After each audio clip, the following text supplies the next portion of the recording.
dependencia e atención ás persoas maiores. Outro tema importante eran as escolas infantiles e outro tema importante era a cultura e o deporte. Esos 4 eixos os vimos mantido conforme tamén aos demais grupos políticos, e xa digo que por esos orzamentos, e hai que agradecer. Tiene que ir concluyendo, señor Sánchez. Sí, pues, quer decir que eso se mantivo, e o que sí é verdad é que se baixaron outras cousas, pero as cousas que necesita a sociedade en este momento as hemos mantido, e creo que esa será a nosa política de aquí en adiante igual, hasta que non hai unha recuperación económica. Bueno, señor de Santiago, el PP, ¿cómo ha visto la evolución económica en el Concello de Narón en estos últimos 12 meses? La situación económica de Narón es uno de los problemas más graves que se enfrenta ahora el Concello de Narón, y ha sido francamente negativa. Independientemente de la crisis, que sí es cierto que azota a España, a Europa y al mundo entero, en Narón, por un lado, no se ha sabido prever esta crisis, se ha gastado mucho y se sigue gastando, que no invirtiendo, que son cosas diferentes. Por ejemplo, el endeudamiento de los ciudadanos de Narón ha aumentado. El año pasado, cada naronés, cada naronesa debía de media 340 euros. Este año debe un 10% más, 370 euros. Sin embargo, la inversión por habitante ha disminuido. Cuando todos los concellos ajustan sus presupuestos, reducen el gasto, se aprietan el cinturón, Narón va al revés que los demás y lo aumenta. Y aumenta su presupuesto casi un 2%. La situación económica del concello es muy grave. Se ha estado tirando hasta dejar prácticamente a cero de lo que se llaman remanentes de tesorería. Se ha ido a la hucha donde se guardaban los ahorros de muchos años de bonanza económica, de muchos años de boom de la construcción, que en Narón fue especialmente positivo, se ha construido mucho en Narón, de muchos años de pujanza económica en los polígonos de parte de Gándara, sobre todo as lagoas y especialmente en el río do Pozo, donde se han asentado muchas industrias que ahora no vienen, que ahora se van a otros polígonos, se van a Vilar do Colo, se van a Somozas, y no se ha sabido guardar esos dineros para cuando hagan falta. Pero estas cosas, pues es que yo las digo y se puede decir, bueno, pues como usted está en la oposición, pues es que tiene que estar en contra, pero es que el concejal de Hacienda, del Concello de Narón, que hoy no está, Pablo Villamar, es que lo decía, mire, es que hace 9 meses o Concello de Narón está a atravesar gravísimas dificultades económicas. Esto fue en el mes de mayo. El señor Villamar cogió la concejalía de Economía y Facenda hace 9 meses y 9 meses ya está que ya estamos nadando en la abundancia. Esto es que no hay quien se lo crea. Bueno, seguimos hablando de este bloque económico. Queremos pasar a la opinión de la portavoz de Converxencia Galega. Ben, eu como decía antes, Narón foi na época da construción, do ladrillo, na época donde creció, pois foi un boom, un exemplo a seguir non só en Galicia, senón en toda España. Somos a 8ª cidade de Galicia, eso é unha realidade. Volvo a insistir que se invertiu ben, se fixo ben o traballo, pero digo o mesmo que o compañeiro Miguel. Sempre hai que guardar un petiño con cartos para cando veñen os tempos malos, como facemos na nosa casa, cando ti tes unha época de abundancia que durou durante moitos anos, porque quero lembrar que os veciños recorden que en licencias urbanísticas e de construción, en época de bonanza, se chegou a recadar casi 3 millóns de euros. Hoxe en día é inviable.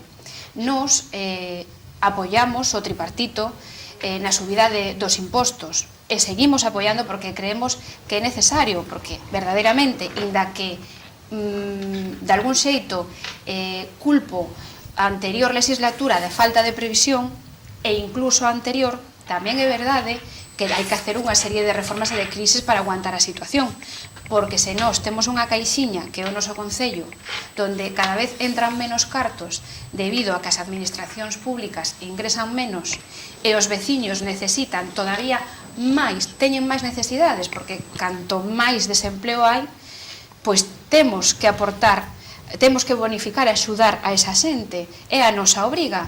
Como cal, se ti ingresas menos e sacas, chega un momento que esa caixiña non ten nada. Entón, por un lado, sí que existiu unha falta de previsión e de xestión, e por outro lado, tamén é verdade que se tiñan que facer unha serie de reformas serias para poder manterse hoxe en día na situación que estamos. Bueno, el señor Sánchez Foja hablaba, en portavoz del Partido Popular, de un aumento de la deuda a los ciudadanos, ¿no? Bueno, ¿cuál es su visión? Sí, claro, engaña, non está mentindo. Pero, claro, que todo isto de decir que deben 340 e deben 350, sí.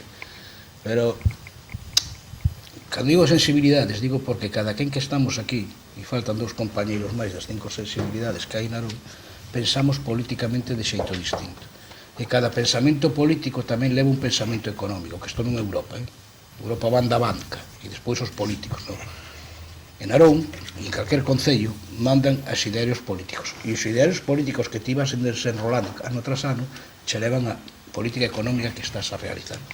O Concello de Narón ten ahora mismo de endeudamento o ano pasado, e cando digo ano pasado me estou referindo ao ano 2011, a cantidade de endeudamento que tiña o Concello de Narón era do 57%.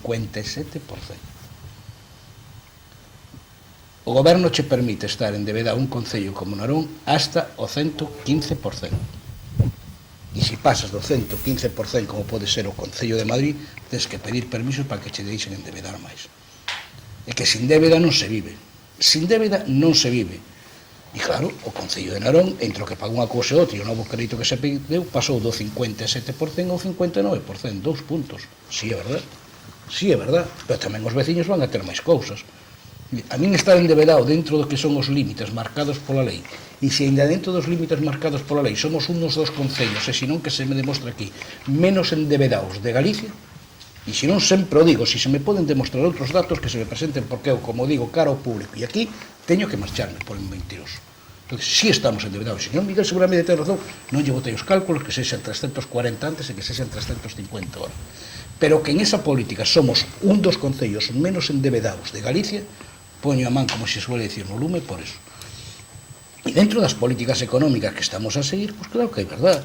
Tampouco non entendo que se vayan tantas empresas para o polígono de Vilar do Colo ou para Somozas. Hombre, se falamos de empresas e se falamos de que todos queremos a Narón, porque aquí todos nos salta o corazón por Narón. Pero cando hubo unha gran empresa que ainda fai pouco que non se sabe onde se meteu, que a Xunta nos mandou calar a boca, porque era a empresa que viña por as baterías para a Citroën da Mitsubishi, o Partido Popular tiña, e o saben as empresas que viñeron, para instalar en Narón, que tiñan todo feito. Pero a Xunta, por cuestións políticas, aquí se levar para Redondela e comarca de Vigo, e en hoxe non está, nin ben. Entón, tamén, non falemos de que as empresas non se van. Narón ten o espacio adecuado para que as empresas se poidan instalar. E eu non creo que se hayan instalado tantas empresas en Vilar do Colo e en Somozas, e que deixaron, ademais, eses dous polígonos por Narón, con respeto a todos os polígonos, con respeto a todos os polígonos. Onde a veces hai que falar a realidade como hai que falar a realidade. E económicamente o Concello de Narón sigue medrando en habitantes e nota, por lo tanto, un pouco menos o que a aceleración que tuveron a participación dos concellos no Fondo do Estado. E cando se é político e se está a defender os concellos, se defende os concellos en todas as súas casuísticas. E a primeira que hai que defender, e en isto non lle vou dicir nada a María, porque María, compañera de Converxencia Galega, é nova, pero no Concello de Narón, eu que levo 25 anos, se deberon aprobar así como 10 mocións por parte do Partido Popular e tamén o Partido do PSOE, de que había que pedir, mediante a FEGAG e mediante a FEN, a participación dos concellos no Fondo do Estado. Que casualidade. A única participación que non subeu nunca nos fondos do Estado foi as dos concellos. Nin as diputacións se lle dan por outro lado, pero sí as das comunidades autónomas. Entón, tamén hai que saber falar cando os concellos teñen que ter esa participación, porque o que se está a facer é que os concellos estén dando servicios que non son de súa competencia, como imagino que tamén falaremos despois, e si estamos amparando a moitas institucións, como poden ser institucións supramunicipales, como a Xunta de Galicia ou o Estado, que pasan olímpicamente. E entonces, eso creo que é un gran factor. E en Narón estamos aguantando con esas cousas. Bueno, siguiendo con el tema económico, ya para ir cerrando este capítulo, señor de Santiago, hablaba el señor Sánchez Fojo de ese asunto de la deuda, que, bueno, decía que esa deuda pues no siempre es negativa, sí se pueden dar determinados servicios y mejorar la vida de los ciudadanos. Bueno, quizás habría que buscar un equilibrio. Bueno, dije y mantengo que si la deuda no ha aumentado espectacularmente en Narón es porque se ha ido a la hucha, pero la hucha se ha agotado. Entonces, vamos a ver lo que va a pasar de ahora en adelante. Había millones de euros de remanente de tesorería en la ducha, en el cajón de los ahorros, que ahora no quedan. Veremos lo que pasa de aquí en adelante.